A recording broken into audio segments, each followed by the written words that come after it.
नमः शिवाय। आप सभी को नए साल की हार्दिक शुभकामनाएं। आज नए साल के पहले दिन सोमवार का दिन है, तो आइए सुनते हैं शिव जी की व्रत कथा। एक समय की बात है, अमरपुर नामक नगर में एक धनवान व्यवसायी रहता था। उसका व्यापार बहुत दूर तक फैला हुआ था। यहाँ के सभी नगरवासी उसका बहुत आदर करते थे। उस व्यापारी के पास किसी भी चीज़ की कमी नहीं थी, लेकिन फिर भी वह अपने जीवन में सुखी नहीं था। दरअसल उस व्यापारी का एक भी बेटा नहीं था, जिस कारण हर समय उसे यही चिंता सताती थी कि उसके मरने के बाद उसकी संपत्ति की देखभाल कौन करेगा।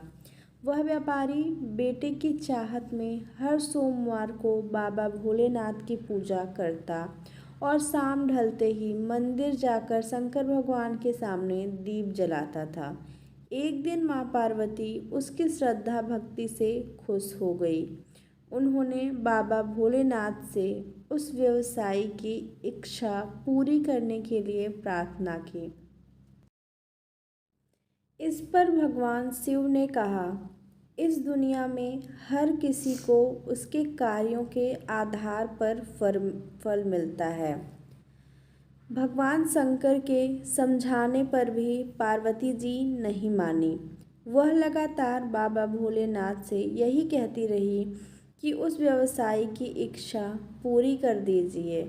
अंत में शिवजी ने माँ पार्वती के अनुरोध पर उस व्यापारी को बेटे का वरदान दे दिया। आशीर्वाद देने के बाद भगवान शंकर ने पार्वती माता से कहा, मैंने आपके अनुरोध पर उस व्यापारी को बेटे की प्राप्ति का आशीर्वाद तो दे दिया, लेकिन उसका बेटा केवल 16 साल की उम्र तक ही जीवित रहेगा। यही बात भगवान शिव ने उस व्यापारी के सपने में जाकर उसे भी बताई। वरदान पाकर व्यापारी प्रसन्न था, लेकिन बेटे की उम्र 16 साल ही होगी सोचकर वह फिर दुखी हो गया। वह पहले की तरह फिर से हर सोमवार को भगवान शंकर की पूजा करने लगा। कुछ महीने बीतने के बाद उसके घर में एक बच्चे ने जन्म लिया, जो बहुत सुंदर था। उसका नाम अमर रखा गया। बेटे के जन्म के साथ ही व्यापारी के घर में खुशियां छा गई। बेटे के जन्म की खुशी में एक समारोह का भी आयोजन किया गया।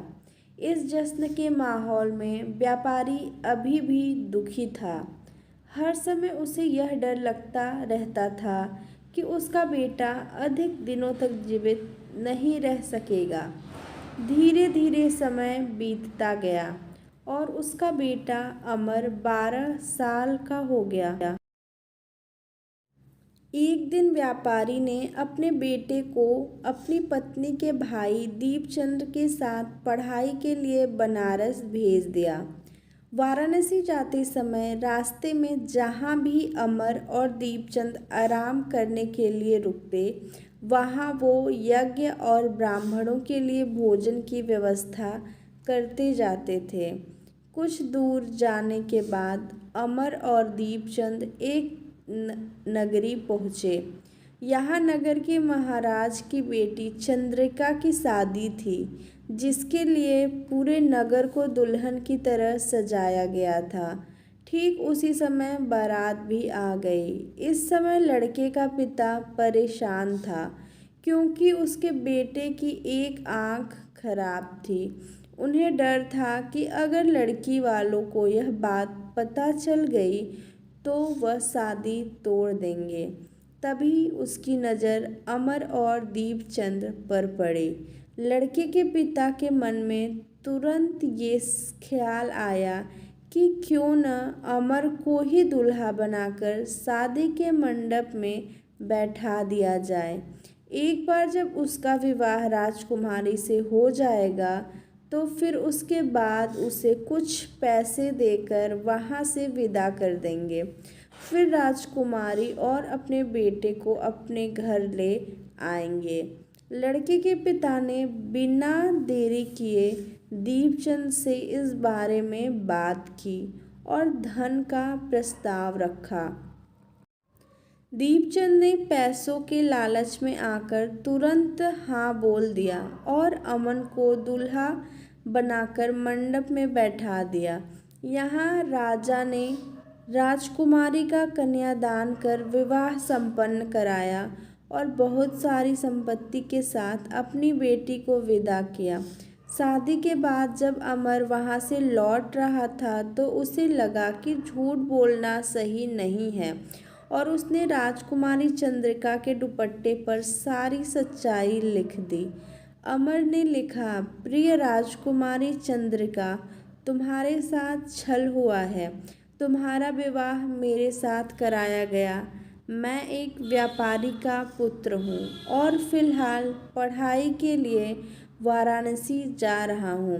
तुम्हारी शादी जिससे तय हुई थी उसकी एक आंख खराब है।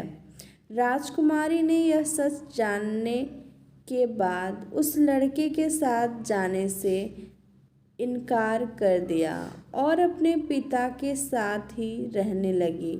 उधर अमर वाराणसी के गुरुकुल में पहुंचकर पढ़ाई करने लगा। धीरे धीरे समय बीतता गया और अमर 16 साल का हो गया।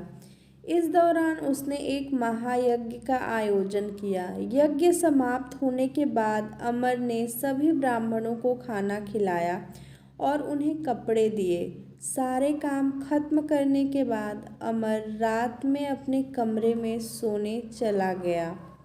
भगवान शंकर के वरदान के मुताबिक उसी रात अमर के प्राण चले गए। अगली सुबह जब दीपचंद उसके कमरे में पहुंचा तो उसने देखा कि अमर जीवित नहीं है। वह जोर जोर से रोने लगा।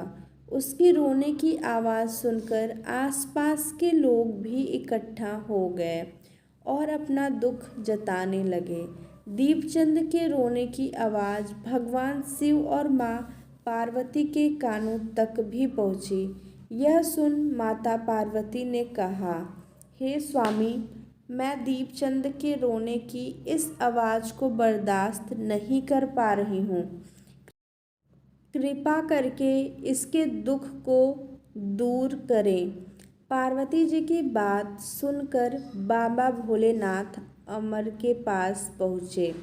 यहाँ उन्होंने देखा कि यह तो वही बालक है जिसे केवल 16 साल की उम्र तक ही जीवित रहने का आशीर्वाद मिला था। इसके बाद भगवान शिव सीधे माँ पार्वती के पास पहुँचे और कहा, हे गौरी, मरने वाला बालक उसी व्यापारी का पुत्र है। इसने अपनी उम्र पूरी कर ली है।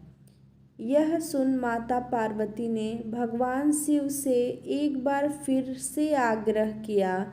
उन्होंने कहा, स्वामी, आप कृपा करके इस बालक को दोबारा जीवित कर दें।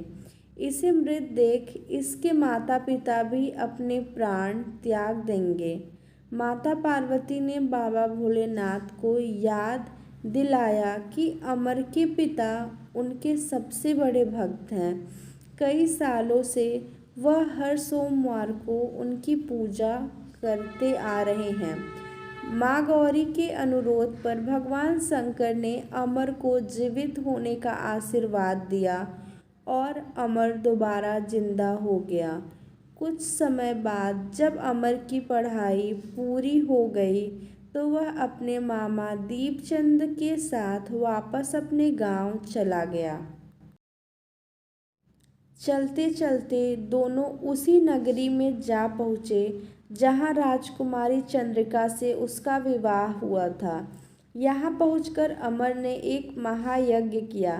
तभी पास से गुजर रहे उस नगर के महाराज ने महायज्ञ होते देखा। महाराज ने एक ही पल में अमर को पहचान लिया और महायज्ञ के समाप्त होते ही वो अमर और दीपचंद को अपने साथ ले गए। कुछ दिनों तक उन्होंने अमर और दीपचंद को अपने महल में ही रखा।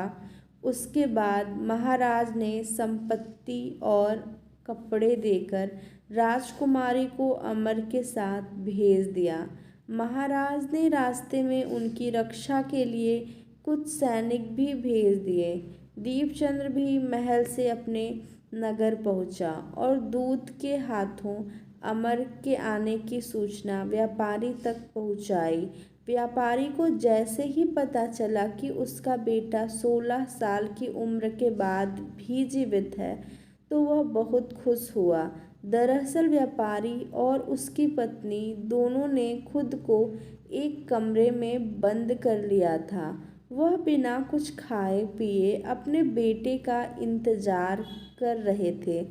दोनों ने यह प्रण लिया था कि अगर उन्हें अपने बेटे की मौत की खबर मिली तो वह भी अपनी जान दे देंगे। दूत की बात सुनकर व्यापारी और उसकी पत्नी नगर के अन्य लोगों के साथ अपने बेटे के स्वागत के लिए नगर के गेट के पास पहुँचे। यहाँ उसे पता चला कि उसके बेटे की शादी एक राजकुमारी से हुई है। वह दोनों साथ में आए हैं तो उनकी खुशी दोगुनी हो गई। बेटे और अपनी बहू का स्वागत उसने काफ़ी धूमधाम से किया। उसी रात एक बार फिर से बाबा भोलेनाथ व्यापारी के सपने में आए और कहा, मैं तुम्हारी भक्ति से खुश हूँ। हर सोमवार को तुम मेरी पूजा करते हो, इसलिए मैंने तुम्हारे बेटे को लंबी उम्र का वरदान दिया है। भगवान शिव की यह बातें सुनने के बाद व्यापारी बहुत खुश हुआ। बेटे का जीवन वापस मिलने के बाद भी व्यापारी हर सोमवार को भगवान शिव की आराधना करता रहा। इससे शिव पार्वती दोनों की ही कृपा व्यापारी के घर में बनी रही।